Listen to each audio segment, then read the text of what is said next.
Alrighty, everybody. Today we're going to go into the top 5 soul laners as of the most recent bonus patch. So some things might change as the days go by. We test out more of like the bluestone nerf and everything. But for now, these are going to be my top 5 gods and the honorable mentions plus their builds. So you can play in your casuals, play in your ranked games, whatever you want to do. You should be winning games with these characters and these builds. So today's top 5 soul laners with their builds was made possible and is sponsored by War Thunder. Stick around till later on in the video to hear more about this fun free-to-play coming in number 5, Bellona, fallen off quite a bit. Just a lot of changes to the game, and of course some other characters got some buffs, and some matchups are pretty bad for her now. Some characters like some Guardians are a lot better, and she kind of loses. She doesn't lose lane, but she's just not going to get as much pressure. Kind of stalemated a bit. Even when it comes to team fights, they can peel her a lot better, but she's still going to be pretty freaking strong. You can either go Death Toll or Axe. I personally like to go Death Toll. I just think it's really strong. It's 18 power. It's the highest power starter item still. To begin with, if you're against a physical, you go tier 1 shield. If you're against a magical, you go tier 1 shoguns, or you can go tier 1 prophetic if you want to go down that route. Of course, you go teleport. Pretty similar build to what it was before. You just go phalanx. I like to go with Shogun or with Death's Embrace specifically. I like to go double defense and double attack speed. You go into a Shogun's, into a kin size. For Bellona specifically, you kind of want to go kin size over Executioner just because she's relying on her abilities. The Executioner prot tread isn't going to help as much with that. She's, kind of just want to sit in your one and slam autos. And you go Death's Embrace with that, of course. You can also go the Axe of Animosity with this build. With that route, I'd probably go Executioner Glyph, but you can also go Kin. It's up to you.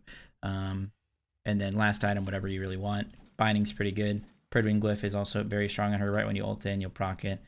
You should be slam dunking them with this build. And either go Beads or Blink or even Thorns is your second relic. All three are good, kind of depending on the game. If they have a lot of CC beads, they don't have a lot of CC, but they have characters that can use movement abilities after you go in. You want to blink and then chase them down with your ult. If they can't really get away from you, don't really care about their CC, then Thorns will slam dunk them as well. That's Bellona number 5.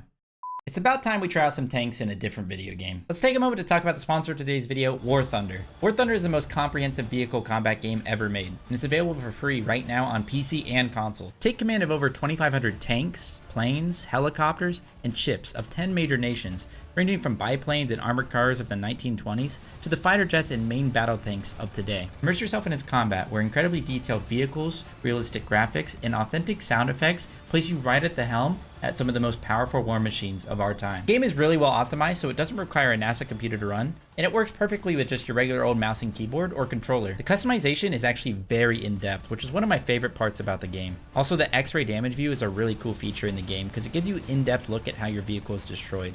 Join a worldwide community of over 70 million players in epic PvP battles today and delve into the fun experience that is War Thunder. It's especially a great game for any of you guys out there that are big fans of military history. Play War Thunder for free now on PlayStation, PC, or Xbox just by clicking my link in the video description or in the pinned comment. New and returning players that haven't played in 6 months will also receive a massive bonus pack across all platforms that includes multiple premium vehicles, the exclusive vehicle decorator Eagle of Valor, 100,000 Silver Lions, and 7 days of premium account. It's only available for a limited time, so be quick out there. Thank you again to War Thunder for sponsoring today's video. Let's get back into it. At number 4, I can't do it in this tab because he is a Guardian. Serb, I have Serb. Guardians are really strong right now. Condo buff has helped them a lot. The items themselves are just so strong. It's the kind of the build that I've been showing you guys a bunch lately. Go tier 1 breastplate, not the full breastplate, of course. You go conduit tier 1 breastplate, go 4 potions and a teleport device to instantly get around the map. Go breastplate into, this is the build I've kind of been rocking a bunch lately, into a mystical mail, into a void Damaru.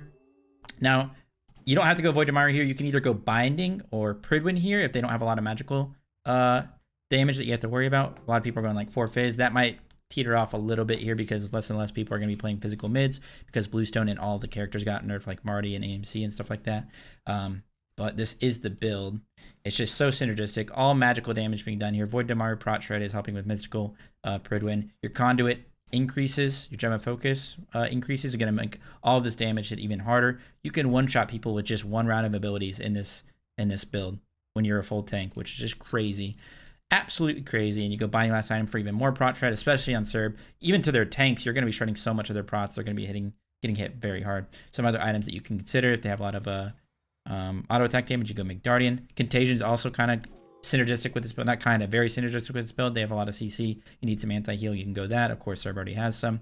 You can even go Pestilence, and Pestilence is probably the best magical defense item. I find it hard to fit, even though I think Prophetic is the best tank item in the game, it seems a little, it doesn't really make a lot of sense, illogical that I think it's the best tank item in the game I'm not having in these tank builds. I just think everything, specifically with this build, everything is just so synergistic that you kind of want to have it all in this order.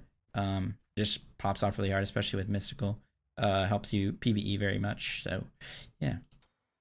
That was Serb at number 4. At number 3, we have, oh, we got to switch back to the warrior tabs, going back and forth. We have Chalk.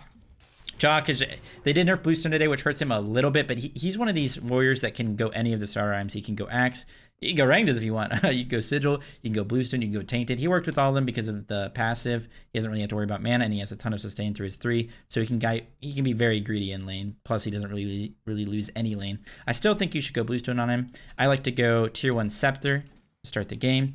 If you're in like a really hard bully matchup where you're a little bit afraid, you can go Tier 1 defense item here, such as like a Tier 1 Glad Shield, Berserkers, you know, that whole tree, or a Tier 1 Breastplate and go into Contagion, which is I like to go on him if I'm going that route, because I like to go Prophetic. Because in Contagion helps you stack Prophetic, so of course you go Teleport. No change there. I think a fun change that can maybe make Teleport not meta in solo, but they just don't seem to be really doing that. So you can go this route. Glad Shield is fine. You're going to be overcap CDR, so you could go Bobble late game if you really wanted to try that. But I either like to go Contagion or like a Void Shield here, or even a Phalanx. I'll just throw Phalanx in here because it's pretty easy to have. Still a decent item. It's very cheap and it's good physical defense.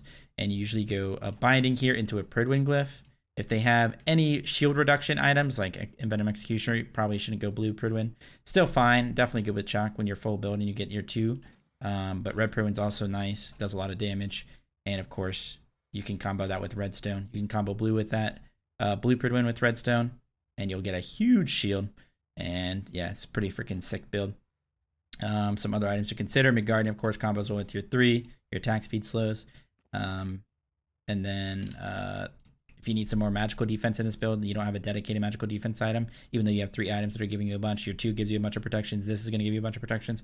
If for whatever reason they have like a magical ADC, a ton of magical defense or damage, then maybe consider going either Pestilence or Heartward Glyph, the purple one, because this is a most underrated item in the game right now is Amulet of Silence.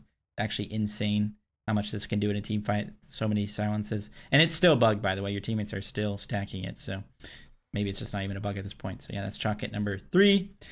Some of you guys might be expecting this. Cthulhu, we're going back. I keep doing that. Cthulhu is at number 2. The changes to this character make his Mire go off basically no matter what, or very strong for him. You're also going to know the build. Notice the build is pretty similar on him as well, with just a couple caveats. Just because he's not as good of a mystical mail user, you can go it on him and it's fine, but kind of a Namba with his Blink, and Blink is pretty much like the best thing on him. So you slam that breastplate. Now the second item can either be Contagion if you want to go double Fizzy, or Prophetic to start stacking that bad boy right away. He also doesn't go Pridwin, which is one of the best tank items in the game, but it's not good on him because it procs after his ult, and you want to be as strong as possible right when you ult on him.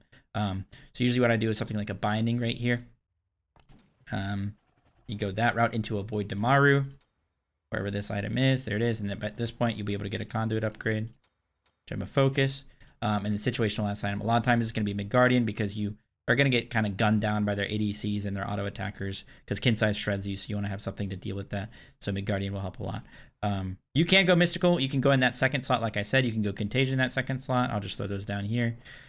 Sorry for slot shaming. That, and then you could also go like a Heartwork Glyph, the one that gives you a ton of protections, just to be super, super tanky. And like I said, you just want to go Blink second because that's kind of what you...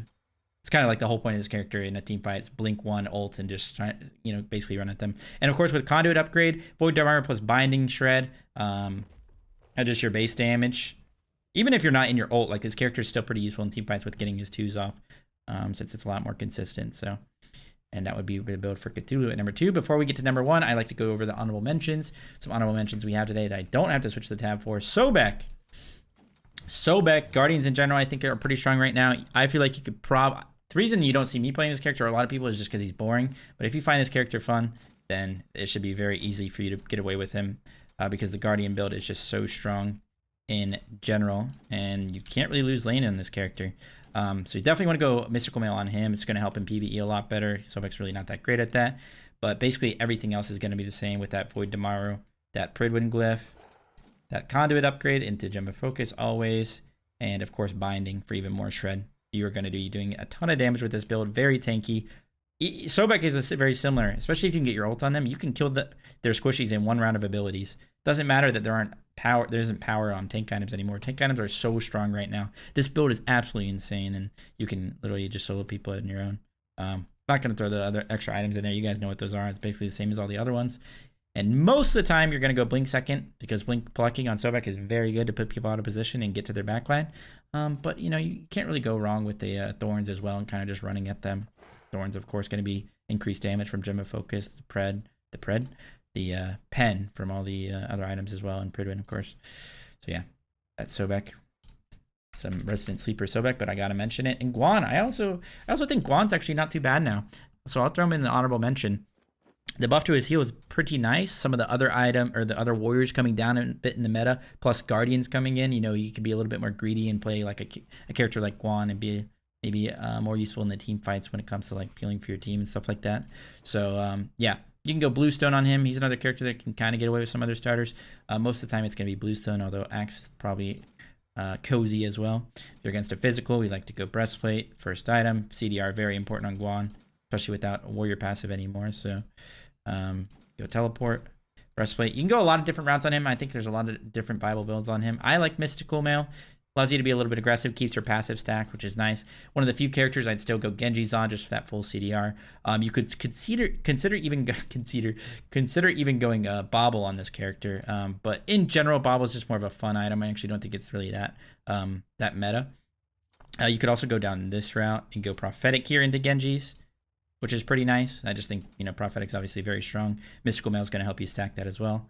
And we go Bluestone Brooch. Don't really ever want to go Redstone. This is not an auto attack character. You don't really benefit from that much unless they have a lot of auto attackers that you want to reduce their attack speed on. Last item, situational. A lot of times it's going to be Binding. It'll proc on your 2, proc on your ult slow and your stun. You can go Midgardian here so they don't dumpster you when you're in your ult. They have a lot of auto attackers. You know, situational last items, of course. You can even go CAD Shield. It can be a little squishy with this build if you go CAD Shield last item because you only have 3 actual defense items. Actually, you have 4 in this one. So, yeah, you can make it work. So, consider going a CAD Shield. Blink is going to be the relic most of the time. But if they have a lot of CC to interrupt your Tower of Soul, you can consider going Beads. You can go Thorns and just horse at them and pop your Thorns and freaking go Dicko mode on them. And that's something that's pretty nice. And maybe even a Med. If they don't have any anti-heal for you, for whatever reason, you can go Med and double up and just be a freaking crazy healer in the team fights, especially with the CAD Shield. That'll help that as well. And maybe at number 1, maybe you could have guessed based on the changes as well, another character that got bumped up into the meta based on things is Odin. Now, he did get nerfed as well today, and he's a bit of a Bluestone abuser, so that might hurt him a bit, but I still think you should probably be playing him. He's still very strong. That 3 is still slam dunking people. I just played against him last game, and it was slamming me. Remember, if you're ever against a magical, you don't want to be going these physical defense items first. You just switch out for whatever item you're going to go. A lot of times, if I'm a physical against a magical, I just go Prophetic first because I just speedrun my Prophetic stacks, and I'm super happy about it. So yeah, Breastplate plus tier 1 Bluestone. Another character that benefits a ton from rushing CDR, so you want to do that. Kind of similar to the Guam build. You go this. I probably don't go Genji's on him here, though. I probably go Pridwin Glyph because he's much better with the Pridwin Glyph than, say, a character like Guan. Of course, I'm overcap CDR here, but we do not care. Now, he is one character that you could get away with going Bobble last year because full CDR on Odin just gives him so much tankiness because his shield's always up. So you can consider going that, but a more realistic and safe route is going to be like a Heartward Glyph. Just chase him out, ton of CC, be very tanky with this build and be pretty strong. Of course, if they are mostly physical, you can go Midgardian. You could switch that out for another magical defense item, such as a Genji's, although you're already full CDR. So maybe like a Pestilence or something like that. Really up to you. And of course, basically always exclusively go Blink, second relic on Odin. Don't really want to just have Thorns and be jumping at them. Blink just so you can Blink Cage, catch people off guard. Especially if they don't have jumps, you can insta-win team fights by getting a nice Blink Cage off of. So, yeah, that's Odin at number 1. And keep in mind that there's a lot of different characters, but whenever like there's big changes and certain characters get bumped up in the meta because they're so strong, they make previous characters that were meta a lot worse. So just like an example, we'll just throw out a random example here. Since Odin is so strong now because they made that the change to him, maybe a character from before, like AMC, he was top of the meta. They did nerf him today, but he was top of the meta. Since Odin is so strong now, it makes it a lot harder to get away with AMC in a lot of games. So that kind of, just that alone kind of shifts the dynamic of things. And the same thing goes to solo lane.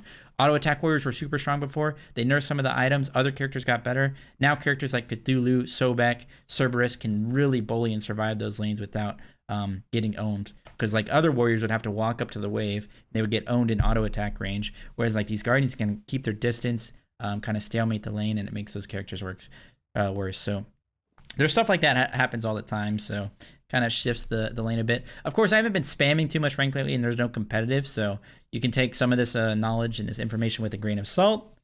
But you always should do that, and you should always play what you're comfortable on, what you're enjoying, and what you're doing well with. So, but yeah, that's just my 2 cents on the meta right now. I hope you guys enjoyed this top 5 video. Let me know if you have any questions down in the comments, and we'll see you in the next one. Peace! And remember, guys, you can try out War Thunder for free on PlayStation, Xbox, or PC using my link in the description or in the pinned comment below. And don't forget about all those extra bonuses if you're a new or returning player. Thanks again to War Thunder for sponsoring the video. I hope you guys enjoyed. We'll see you in the next one.